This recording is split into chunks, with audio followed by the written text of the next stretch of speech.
Welcome to week 23 predictions of the Premier League, and I will cover everything about it and predict every single one of these games. Let's get into it. Starting at the Amex Stadium is Brighton and Hove Albion versus Everton. I feel like this was going to be a closer matchup than I would have thought if this was 1 or 2 weeks ago, because Everton, each time they went forward against Tottenham, they looked like they were going to score at times. And they scored 3. And with a new manager in David Moyes, and now with scoring 3 goals, doesn't matter that they let in 2, they've still got a good defence and goalkeeper. Now, usually what happens to a team when they actually get scoring, that they actually get a win, usually, especially with a new manager, from that initial first win, from that initial time where they suddenly started scoring when they don't normally, usually it carries on. They've got momentum, they've got the happiness. And I think it can. But they're facing a much harder side than Tottenham. Brighton, which won at 3-1 against Man United. Their side is brilliant. They capitalised Man United's silly mistakes and they won at 3-1. Honestly, I wanted to go maybe Everton win, but because they're playing Brighton, I can't see it. But then I don't think Everton's going to lose. I think Everton, throughout the season, we've seen them draw against the likes of the Gunners. We've seen them draw against the likes of Chelsea. And under David Moyes, a bit of this happiness from that win, from what I've seen against Tottenham, it was so different in the Aston Villa game. What they did wrong in the Aston Villa game, they did right in the Tottenham game. So if that's the case, they're not losing this. But Brighton aren't either. We're going to have to go down the middle. I cannot split them. 1-1 between Brighton and Everton. Keeping to the 3 p.m. kickoffs, it's at Anfield. Liverpool versus Ipswich Town. They got battered against Manchester City. Ipswich 6-0. I watched that game and it was an absolute obliteration. You could just look at the scoreline and you know how the game planned out. It was atrocious defending, the worst defensive performance I've ever seen from Ipswich. To be fair, the first 15 minutes or so, they did give it a good shot and they were in the game still, but then ever since the first goal of Man City, obliteration. And now they're facing Liverpool at Anfield. I mean, Liverpool, they had 37 shots versus Brentford. And Ipswich just lost 6-0 against Man City. I know Liverpool only just about got it over the line, but they still scored 2. They still had 37 shots. Ipswich, if you defend like that, you're getting obliterated by Liverpool as well. I'm not going to go for another 6-0. I'm going to take it down a bit because I feel like Ipswich are going to learn from their lesson. And there's no way back-to-back 6-0 is going to happen. Just probability-wise, it's not likely. 4-0 to Liverpool, though, as Ipswich. That was shocking. And Liverpool, you are creating so many shots. Over to the St. Mary's. Southampton versus Newcastle United. Newcastle, 4-1 against Bournemouth. They didn't even have their strikers available. Bournemouth created more, they were more in control, they probably had better pass accuracy, completely deserved to Bournemouth, but I think it's just a one-off. Trust me when I say that, because Newcastle are facing 20th. There's no way Newcastle get battered by 20th. It's just not going to happen. I think it will be closer because I have seen concerning sloppy passes from Newcastle, so I could see Southampton capitalising on a poor pass by Newcastle in a dangerous area and scoring. But Newcastle, Martin Dubravka, how many saves do you want to make, buddy? What an absolute saviour he is. It could have been even more than 4 if it wasn't for him. So I definitely think Dubravka can help us, especially against 20th, to win this. Isak surely can perform against 20th. 2-1 Newcastle United, but Southampton gave it a good go near the end against Nottingham Forest. Although, they still deserve to lose that game. But 2-1 Newcastle, surely. Moving over to the Molineux Stadium, it's Wolverhampton Wanderers versus the Gunners. The Gunners, to be fair to you, I think you completely deserved a win against Aston Villa. The first 60 minutes, you had the game under control. You created abundance of chances again. You were 2-0 up and you bottled it. You did what people say Tottenham do. Bottled. And in this transfer window, at the time of recording, still haven't gotten a striker. Although apparently you are rumoured with some top tier strikers. If you get one of those, I'm going to be much confident predicting you wins. But Wolves, they lost 3-1 to Chelsea in the last game. Pretty much for the entire first half, other than the last 15 minutes, they had 0 shots and they weren't making any attacking threats. But they started to get into it and they equalised. And they had a few chances in the second half, but overall, It was terrible defending from set pieces. And they conceded 3 goals again. Wolverhampton Wanderers. That's back to back to back 3 goals conceded. 9 goals conceded in the last 3 games. So I definitely see the Gunners winning this. 100% they wanted to bounce back. Plus, they still played well against Aston Villa, despite not getting all 3 points. They're playing well, Arsenal. I think they will win this 2-0 against the Wolves. Over to possibly the game of the week, joint with another fixture, which we'll get on later on the video.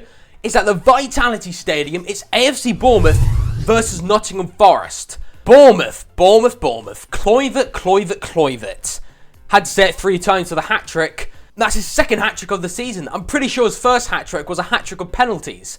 This time, it was actually a hat-trick of open play goals. Obliteration by Bournemouth against Newcastle. They had another 19 shots. They must have one of the most shots created out of any team in the Premier League. At least top 4, surely. I might be wrong, but it's just a guess. But Bournemouth just looks so good.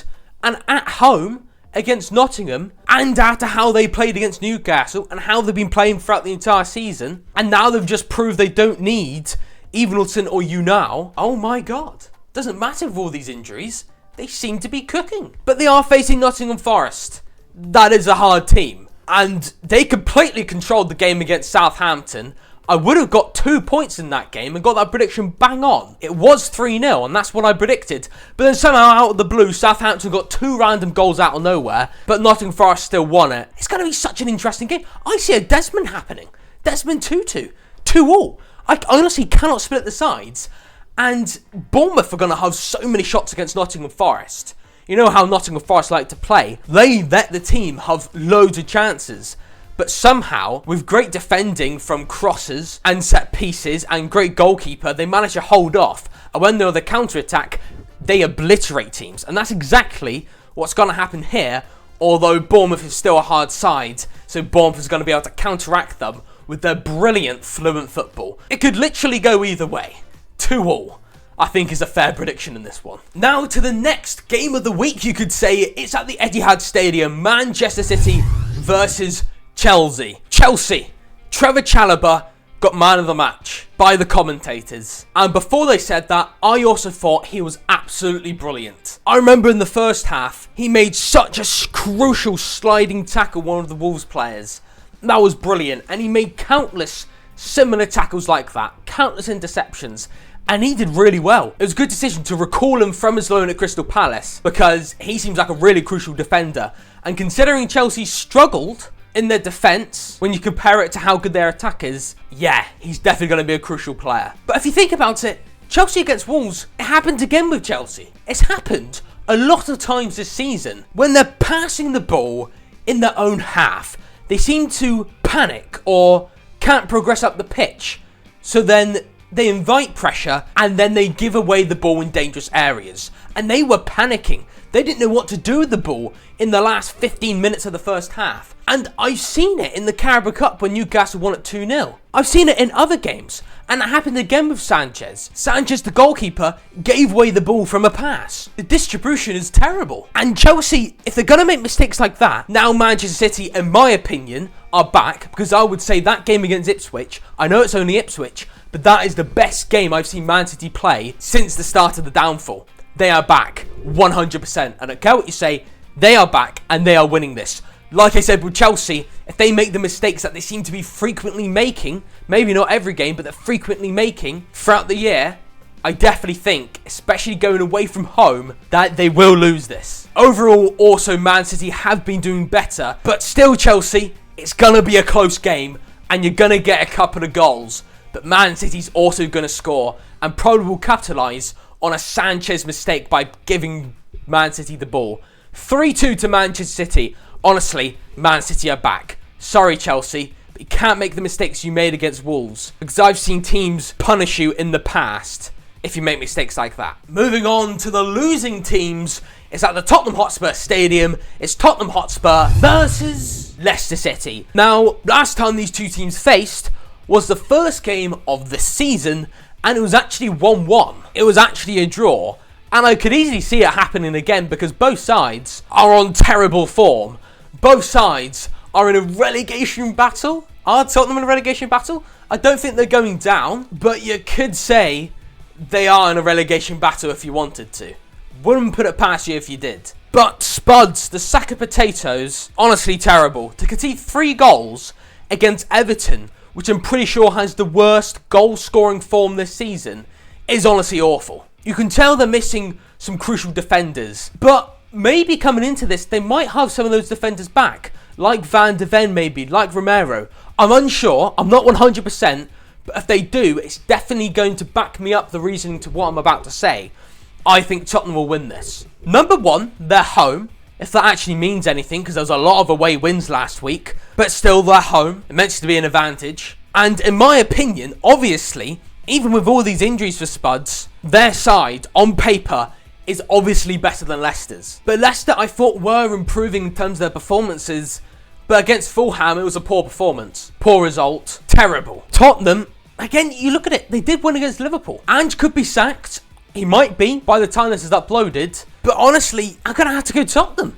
Surely, Tottenham, a massive club like they are, this is by far their worst position they've ever been in, I think, in my lifetime. So I think they're going to have to win. 2-1 to Tottenham. There's no way they keep up this losing form against Leicester.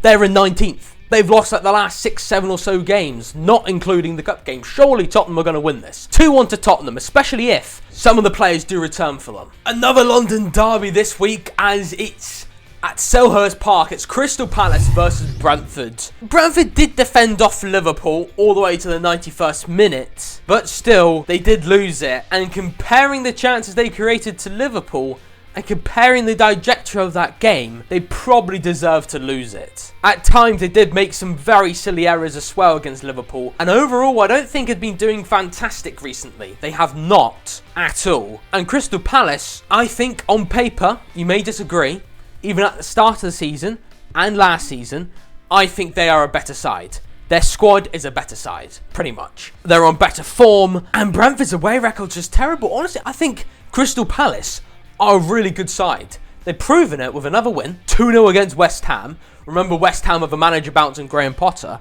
That was really good. I think Crystal Palace will definitely win this. I don't see it any other way than a Crystal Palace win. 3-1 Crystal Palace. I'm sorry if you're a Brentford fan, but I think Crystal Palace is just a better team. Maybe I would say differently if Brentford was at home, because for some reason Brentford, again, still have a terrible away record and a decent home record.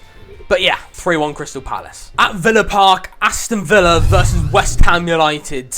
I struggled predicting this one because I'm unsure whether West Ham are going to be able to put up a fight in this one. They obviously have no Mavropanos through a suspension. West Ham obviously do have Graham Potter as now their manager, but to be honest, they had 0 shots on target against Crystal Palace. And they've had 3 shots on target in the last 2 games. They did win against Fulham though. And also Aston Villa, they're playing in the Champions League. And normally what happens, I've noticed a bit of a pattern. Could be mistaken, this is just from my memory. I'm pretty sure each time Aston Villa go into a Champions League game and then have to play Premier League, they're a bit shaky. They did well to get on the comeback against Arsenal, but they didn't play well against Arsenal. I don't think they played well at all. And like I said, each time they play in a Champions League game, they seem to always do a bit meh. I've seen it way back long when Ipswich got a surprising 2-2 draw against them. We've seen it multiple times, Champions League interfering with Aston Villa's performances. I think it will happen again. Aston Villa will probably dominate, but I could easily see a Desmond Tutu in this one. 2-2 between Aston Villa and West Ham. Moving on to the 7 PM fixture on Sunday at Craven Cottage. The Cottagers versus Manchester United. Andrew Onana in goal. What is going on? Manchester United, silly mistakes after silly mistakes. Service to the striker position isn't good enough. Striker position is always kind of like a lone ranger for Man United. And I don't think plonking Xerxes in that lone striker role is the answer. I think they're going to have to make some sort of signing, like in a striker role. I think it's going to have to be, they're just going to add some sort of squad depth to Man United.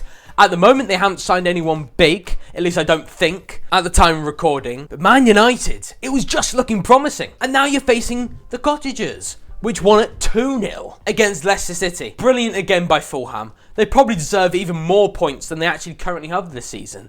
They're above Man United in the table. They're at home, which is technically an advantage. They've been playing better football than Man United.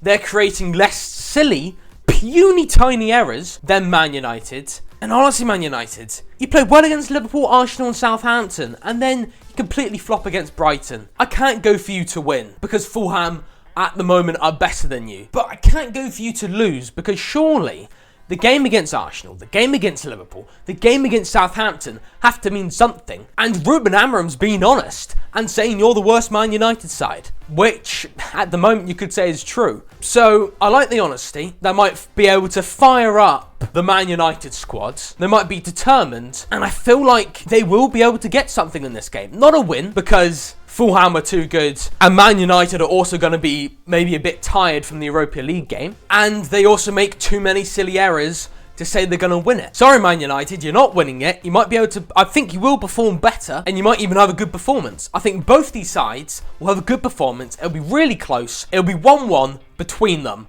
come the final whistle. I may be a bit optimistic for Man United there, but I have seen some good signs in recent time. So I think there is something there. Goal of the week.